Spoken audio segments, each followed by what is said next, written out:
Good evening and thank you for joining us. Stefan is away tonight. I'm Austin Lee. We begin with a call to better track just how well public servants are doing their jobs. A new report says the government could be doing much better when it comes to monitoring productivity inside the public sector. And although there are no plans to do that right now, unions are still raising concerns. CTV's Caitlin Wilson starts us off. For 15 years, Tip Graham worked in the federal public service. He says one of the biggest challenges wasn't motivation, it was resources. There's always feast or famine in regards to, we never had enough people where I was working, so we're constantly trying to get, and it takes forever to get somebody hired when I was there. Every day, public servants answer calls, process files, and make decisions that affect millions of Canadians. Now, a new federal report says the government has no clear way to measure how well that work gets done, recommending the government track productivity and performance across the public service, something the Treasury Board says it isn't considering right now. I'm disappointed and disagree with dropping the idea of trying to get better measurement. The report, commissioned by the Treasury Board in 2024, argues without clear data, it's difficult to know whether services are effective or whether problems are being missed. Michael Wernick, who once led Canada's public service, says the sector makes up about a fifth of the economy and believes the biggest gains could happen behind the scenes. I think the big productivity gains in government are going to be the internal services that move people and information and resources around. They have to operate at a higher, faster pace. 2 of the 19 recommendations call on Statistics Canada to create a productivity measurement program and for departments that provide direct services to Canadians to develop clearer performance metrics. But one public sector union warns productivity can't be improved by measurement alone. 2 things that productivity depends on is having trust and faith in the work that everyone does. Sean O'Reilly, president of the Professional Institute of the Public Service of Canada, says public servants are already dealing with understaffing, outdated technology, and heavy paperwork. Problems he says won't be solved by performance tracking alone.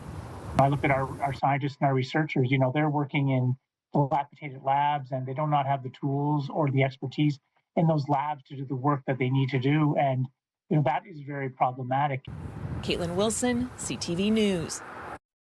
Meantime, some developing news tonight on the government's plan to reduce the size of the federal public service. It appears hundreds of people working at National Resources Canada could lose their jobs in the coming years. In a statement to CTV News Ottawa, the department confirms it has sent letters to around 700 indeterminate employees to inform them their position will or may be impacted by future changes. It goes on to say there are plans to eliminate approximately 400 positions by 2028-29. This is part of the government's plan to find $60 billion in savings. Well, the lives of 2 families have changed forever after an alleged drunk driving crash near Pakenham. One teenager is dead and another is facing impaired driving charges after a vehicle rolled off the road last night. This happened across the road from the Cedar Hill Christmas Tree Farm on the 8th concession of South Pakenham near Cedar Hill Side Road in Mississippi Mills, and it happened shortly before midnight. Today, some debris could be seen from the vehicle at the scene, along with some flowers left behind to honor the victim. 3 people, including the driver, were in the car at the time. Ontario Provincial Police say when first responders arrived, 2 people were standing outside of the vehicle, but a third was trapped inside. Fire crews extricated that individual and they did perform CPR, but he was later pronounced dead at the scene. The driver and other passenger were brought to hospital with minor injuries and they were released overnight. The 17-year-old driver is now facing 3 charges, including operation while impaired, causing death. Police say when it comes to impaired driving, things are trending in the wrong direction. I would say that the number of impaired drivers has increased steadily over the last 3 to 5 years. We had seen a downturn, but unfortunately it has gone up. And police are now putting out a call for information, asking anyone with info to help in their investigation. If you know anything about this incident that could assist police, you are asked to contact the Lanark County branch of the Ontario Provincial Police. A menorah lighting on Parliament Hill doubled as a very powerful show of unity tonight. This is a group of Muslims and of Christians that have built a relationship over the last 2 years and recognize the importance of building bridges and in particular building people up in harder times. And this is a very difficult time for the Jewish community, and so to be amongst friends and to know that I could count on both allyship in the Christian and the Muslim community has been a source of hope. Jewish, Christian, and Muslim leaders gathering for the festive Hanukkah event in the wake of the horrific mass shooting in Australia. Organizers say tonight's event came together rather quickly, and the support from members of different faiths was incredibly moving. It wasn't as cold as what we've become so accustomed to in the first half of December for that event tonight. As we take our first look at the weather forecast, Jackie. Well, it's been weeks of that frigid temperatures as well as heavy snowfall. We're going to see a little bit of that break over the next several days as temperatures start to trend on the warmer side. Taking a look at conditions now, tomorrow morning, it will be clear, but we will likely see some precipitation moving through. Could see a little bit of light rain moving through, but it isn't expected to last very long. We are expecting heavy wind gusts, though, so please be careful of this. Wind gusts of up to 60 kilometers per hour at some points throughout the day. But let's look at that overnight. -1. Risk of freezing rain, but tomorrow it's going to be much warmer with a daytime high of about 4 degrees. We'll have details and more in a little bit. Thank you, Jackie. Well, a 17-year-old boy in the Ottawa Valley is in need of a new kidney. Lucas Gillen was born with only one.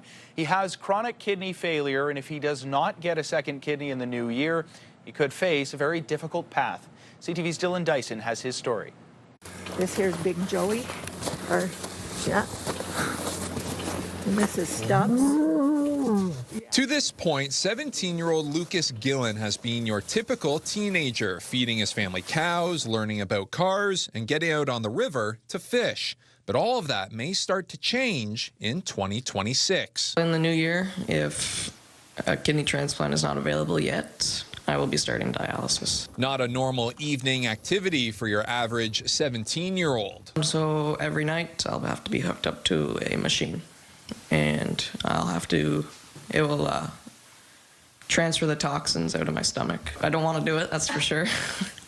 It's definitely something I do not want to do. Gillen's chronic kidney failure hasn't burdened the family too much to this point, but in September, after continuing to grow, doctors told Lucas it was time to start searching for a donor. Okay, so now we need a kidney. Who are we going to ask? How do you put that out there? February is like the date of plan for dialysis if a kidney's not available by then, just because that's when one of my semesters end at school, and then from there I can do online if I need to. Gillen's family put out a call on social media for a living donor. Doctors say a deceased donor would not be an ideal fit, and it has led to dozens of family and friends being tested for a match. It's been amazing. It's been overwhelming, actually. It really has. Yeah. I remember sitting at the doctor's office at the general and them saying, yeah, we're going to have to start the process. And I thought, okay, that time has come. No donor has been found yet, but the family is hopeful the push for a new kidney will help more people than just Lucas. I often say the miracle out of all of this is that Lucas gets a kidney and maybe a few other people get a kidney out of it. Dylan Dyson, CTV News. Canada's premiers are set to meet virtually with the Prime Minister later this week. Mark Carney will be hosting the First Minister's meeting on Thursday, and although it is said to be virtual, CTV News has confirmed Ontario Premier Doug Ford will be there in person. There's no word yet on the focus of that meeting, but in the past it has been to update the premiers on trade talks between Canada and the U.S. The last meeting was about a month ago on November 17th. Transit users in the East End could be one step closer to riding the new LRT extension. Work continues on the line, which runs from Blair to Trim Station. Deficiencies were discovered in the fall, and crews have since worked on track infrastructure and reinforcing concrete. But in an update today on News Talk 580 CFRA's The Morning Rush with Bill Carroll, Mayor Mark Sutcliffe said testing should begin in early January. You know, I don't want to throw out dates, but I think relatively early in the new year, we're going to see the testing happening. And once the testing is done, you got to meet certain criteria. Once that's done, we can open it to service. OC Transpo has suggested residents could be riding the train by the end of March. Well, the Ottawa Charge are in Vancouver tonight, and they're taking on the Golden Eyes, looking to get back into the win column after back-to-back losses. Behind the net, trying to center. Here's Miller with a wrist shot, and that was blocked by Menorah.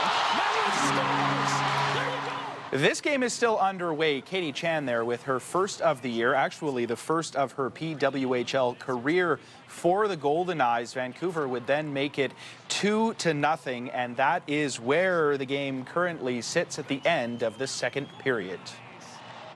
Obviously, in the case of Highway 50, something needs to be done. Well, they call it the highway of death, and after the break, we'll have more on the work that's being done and the calls to do it faster to improve safety along Highway 50 in Quebec. The magic of the holidays is here, and this year the need is greater than ever.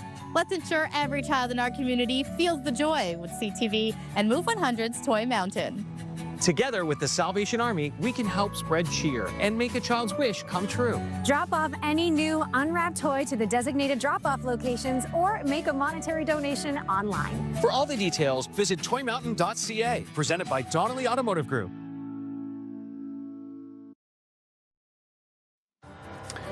Here's a live shot looking through our Centennial Glass Skycam. It is currently -3 degrees. There is a stretch of road northeast of Montreal that's known as the Highway of Death. Highway 50 in the Laurentians has seen hundreds of accidents over the years. Dozens of people have died on that road, including one young man just last week. CTV's Sweeta Rassi reports. Nearly 160 kilometers long, more than 100,000 drivers use Highway 50 every day. But Cynthia Durocher is not one of them. C'est un gros morceau de notre vie qui nous a quittés. En fait, Joey, c'est un ami. Her friend, 28-year-old Joey Raymond, died in a car accident. According to the SQ, his car collided head-on with a truck in the morning hours of December 10th near Mirabel. And while police say the weather may have played a role in the crash, Durocher believes the road itself is dangerous. L'autoroute 50 est reconnue depuis des années comme dangereuse. The accident happened where there is only one lane in each direction, with no barriers to separate oncoming traffic. Data from Quebec's Transport Ministry shows between 2015 to October of last year, there were 29 fatal accidents and 33 accidents that caused serious injuries. André Durocher is with CAA Quebec. Road safety is always a combination of what we call enforcement, education, and engineering. Obviously, in the case of Highway 50, something needs to be done. The Quebec government is working on a redevelopment plan, doubling lanes in some parts of the highway and adding barriers. While some of the work is completed, there's still a lot that needs to be done. And for Lachut's mayor, it isn't being done fast enough. These investments have been either postponed or investments that will be taken way too long. Bernard Bicrat-Denis says he wants the province to implement immediate fixes, like reducing speed limits and a higher police presence. He says recent calls to the province mostly go unanswered. We feel like we're being neglected by the priorities of the government. Quebec's Transportation Ministry tells CTV News it's listening to the concerns of affected municipalities and plans to move forward with construction. A new median barrier is set to be installed west of Lachute by the end of 2026. As for installing a barrier at the site of the crash, where the father of two died, the ministry says that area is under review and any changes will depend on the results. Sweeta Rassi, CTV News. Of course, road safety is such a huge topic this time of year as we take another look at the weather forecast, wondering if there's any flurries in the forecast. Jackie. Well, don't be surprised, but those overnight lows are much more comfortable than what we've seen the last couple of days. So we've got -2 for the overnight. There is a chance, though, in the early morning that there could be the risk of freezing rain, but it's the wind gusts you'll likely hear more of. Gusts of up to 50 kilometers per hour, and parts of eastern Ontario, more so around Cornwall, Hawkesbury, could see those winds picking up a lot stronger than at least here in the capital. Now, taking a look here tomorrow, daytime high 3 degrees, the possibility of some showers moving through in the afternoon. Again, those wind gusts in the afternoon could go up to about about 60 kilometers per hour, depending on where you are in eastern Ontario. Now, tonight's lows across the region, -1 in Pembroke, -3 in Cornwall, -3 in Gatineau, -6 in Mont-Tremblant, mainly cloudy skies, and that's going to carry us into tomorrow. So yes, Wednesday will start off cloudy, but there is still a chance that we could see light flurries or light showers really moving through just north of Ottawa. So Pembroke might see some flurries. Daytime high 4 degrees, though, as well as with Ottawa. Cornwall sitting around 3 degrees, similar for Brockville and Montreal. So there might be a little bit of those rain showers moving through, but not much, and won't be sticking around for very long. It is when we look towards the next few days. So Wednesday, it's going to be clearing out by Wednesday morning, and then we're going to see that into the afternoon. It's really Thursday. We're going to have mainly cloudy skies, but then for Friday, we can anticipate that overnight lows that we're going to see more rainfall moving in. Those details in a bit, but first, the 7-day weather forecast brought to you by Pressler Law Firm. You don't pay unless we win. Call 1-800-JUSTICE. All right, Wednesday, daytime high 4 degrees. I'm liking Thursday, where it's a mix of sun and cloud. Our most ideal day, 4 degrees at the daytime high. It's not until Friday, though, that we could see rain showers between 10 to 15 millimeters of rain. Thanks, Jackie. Ontario's Victoria Mboko has received a very special honor.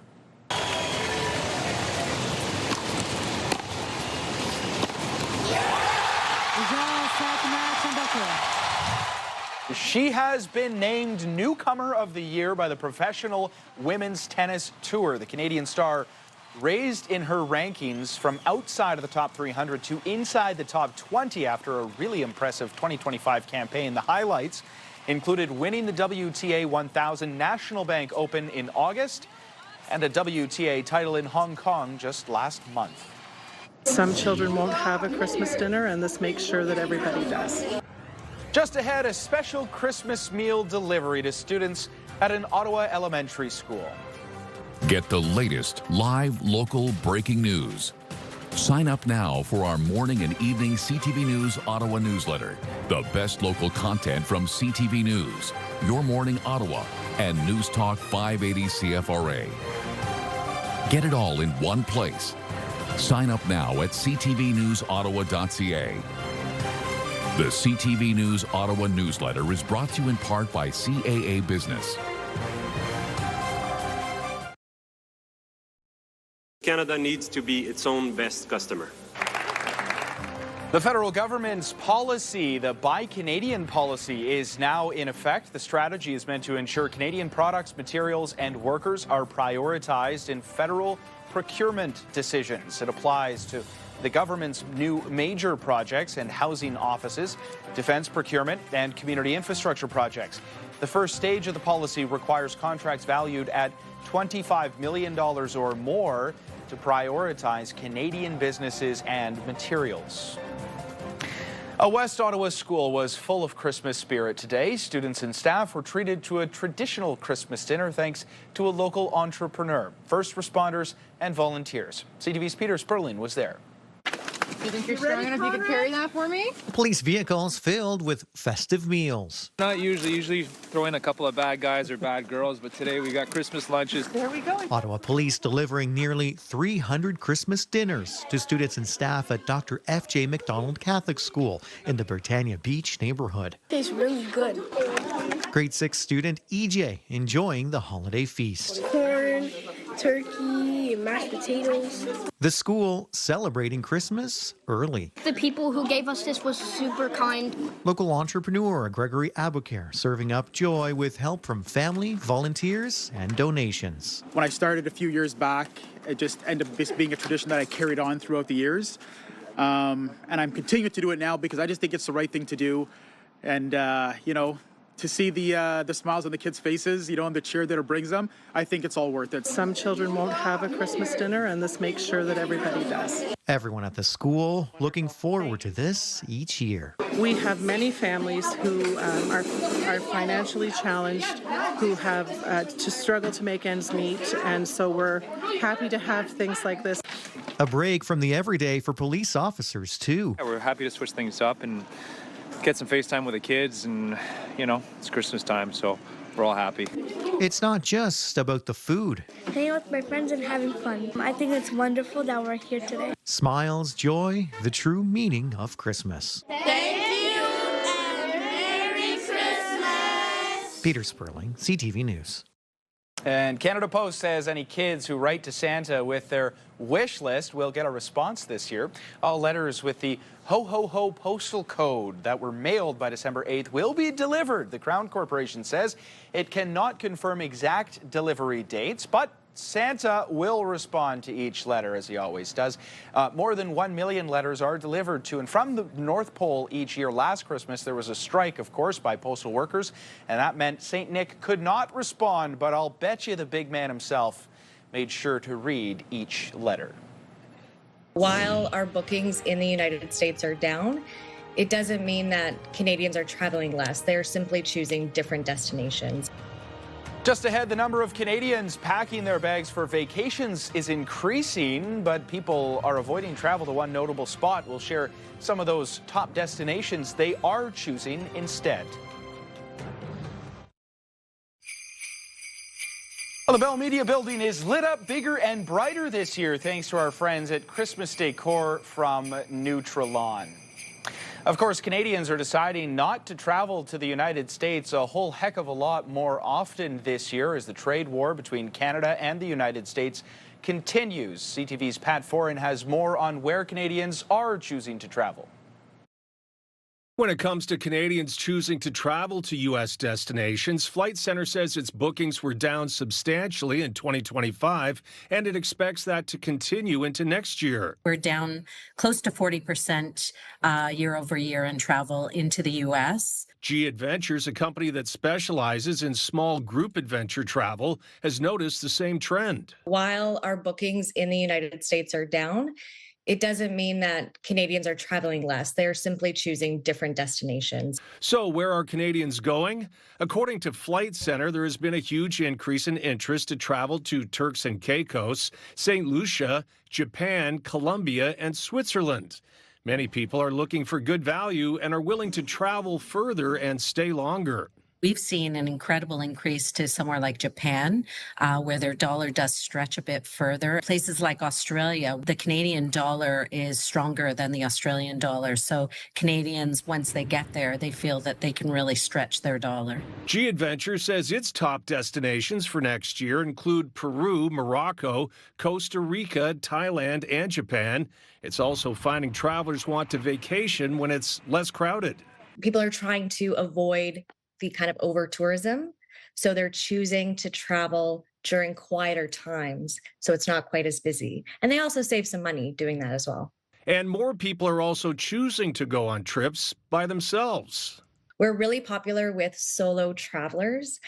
Female solo travelers are our largest demographic. Both companies say most travel spots are filled for the upcoming holiday period, but many people are booking fun in the sun trips for January, February, and March. Larger destination vacations are being booked now for next summer. Pat Foran, CTV News. Coming up, Ontario reveals the most popular baby names in the province. And so, of course, we'll have to take a look at that list after the break. Here's a live look through our Centennial Glass sky cam. It is currently -3 degrees out there and -3. Considering what we've become so accustomed to in December, feels almost like t-shirt weather. One last look at the weather forecast. Jackie. Our Wednesday is going to start off with temperatures around the freezing mark and getting to a daytime high of about 4 degrees. Yes, there is a chance we could see some showers moving through, but we are trending warm up until Friday, where the daytime high is 7 degrees. Then we're going to take a dip. Saturday, the only daytime high, it's going to be about -7. And then the first official day of winter, which is Sunday, we will see a daytime high of -3. Thank you, Jackie. And finally for us tonight, Ontario has revealed its annual list of the most popular baby names in the province, and some familiar names continue to claim the top spots. Taking a look at the most popular names for girls in 2024, topping the list for the 16th year in a row. 16 years in a row. Olivia, Charlotte, and Sophia round out the top 3, followed by Amelia, Emma, Ava, Maya, Sophia with an F, Mia, and Isla, or Isla, as Patricia Bull likes to say. Many of those names have now made the list for several years in a row. For the boys, Noah was the most popular name for the 6th consecutive year. Liam was second, followed by Theodore, Oliver, Jack, Henry, Benjamin, Lucas, Mohammed, and Leo. Also making it to the top 10. Some names notably left out this year: Bartholomew, Ebenezer. Where are these names? If that is your name, please send me an email directly. I would like to speak with you because that's crazy. Good night, everybody. Thanks for watching.